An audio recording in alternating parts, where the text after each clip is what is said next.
Hello, everyone out there in the world. My name is Mock the American, and my neighbor across the street has decided to shovel her driveway all of a sudden. But I kinda lied. I'm sorry about that, but I had my college finals last week, so I didn't really get a chance to film any sort of video, so I think I'm just gonna skip from easy to intermediate. We're gonna go ahead and do the intermediate look, which is probably a better progression of things anyway, so stop shoveling your driveway. I'm kind of tired, so I'm just gonna jump right into it. I'm blind without these right now, so I guess we'll see how this goes. Got my caffeine-free Coke here. Anyway, I'm just gonna get right into it.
Alright, so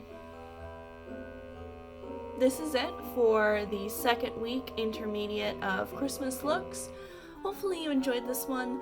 I promise I washed this sweater and I didn't film on the same day. I just really like this sweater because it's like the only one I own.